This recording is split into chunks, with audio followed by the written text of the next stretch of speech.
Good morning to you. It is Kirk here, sitting out here on the beach. Yeah, I try to vary the locations where I do my reviews. Well, today I am going to talk about a book that I have read several times, and every time I read it, I find something different in it. I know a lot of y'all out there probably don't necessarily like hard reads or reads that are very in-depth. Well, the book that I am talking about today is one of those books. But if you are any kind of a fan of Tolkien, J.R.R. Tolkien, Lord of the Rings, The Hobbit, and the other things that he wrote, it's a book that you probably want to get, and you probably want to read through to understand what's going on. The book is Silmarillion. This is a compendium. And it says on the front of it, says, the must-have companion to the epic masterpiece, Lord of the Rings. Now, if you're going to understand what Tolkien did in his creation of the Lord of the Rings universe, this is the book you really need. And there's some other stuff that's referenced in here that you might want to go find too.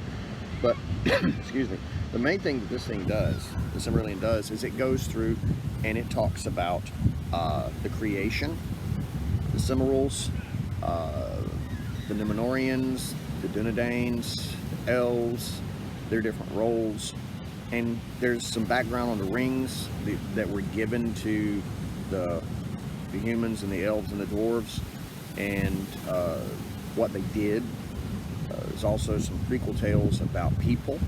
Now, one of the cool things that is in there is it's got the Akhlabeth, I think is what it's called, which if you are trying to figure out who, Aragorn and the other Dunedain, the writers are, then that is a pretty good tale to look at, because it goes through and talks about what happened to them and where they came from.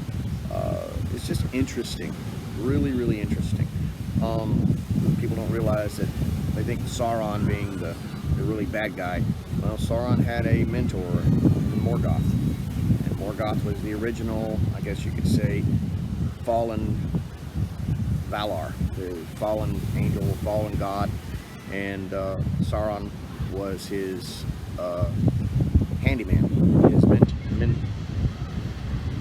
minion, if you want to call him that. But it's an interesting read. It's one of those reads that you won't sit down and do at one time. I break it up into pieces and read a story here and put it down, and come back, read another story, and then come back. And I've been reading on it all weekend while we've been down here on, doing a little short vacation, and really getting to enjoy it again. Makes me want to go back and reread the entire, 4 books that are in the trilogy, if you want to call it that, because you got The Hobbit and then the 3 books in the Ring series. But there are other books. People don't realize what Tolkien wrote. A lot of people don't. They always think of that. If you look at the list of books that he wrote The Hobbit, The Leaf by Nigel, On Fairy Stories, Farmer Giles of Ham, Homecoming of Behemoth, The Lord of the Rings, The Adventures of Tom Bombadil, The Road Goes On Ever, and Smith of Wootton Major. But he also wrote stuff that was published after he died. He wrote Sir Gawain and the Green Knight. He wrote Father Christmas Letters, the Silmarillion, Unfinished Tales, Pictures, The Letters of J.R.R. Tolkien was published also, Ben and Higgins, Mr. Bliss, The Monsters and the Critics of, and Other Essays, yada yada yada. There's a lot of other books that he wrote, and some of them, like The Children of Hurin, are still in the universe of the Lord of the Rings. They're still in Middle-earth. Middle-earth is vast. There's a number of books. I mean, the Silmarillion has several tales in it, and there are other tales that were published also of his that I don't think are mentioned in there. But I would say get the Silmarillion. It's a hard read, but it will help you understand a lot of what is going on. A couple cool things in it. It's got a dictionary of Elvish language, so when you're reading the books and you see Elvish, you can look it up.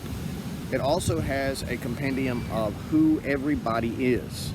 So you see this guy mentioned as being somebody's father, or this guy mentioned that did something. You you can look him up and see what he did, and there are references to where it happened, so you can actually go back and read in the Tolkien works and find out exactly what he did. Really good book to have if you're into the Tolkien thing. So I would recommend, if you are any kind of a Tolkien or Lord of the Rings fan, to get the Silmarillion.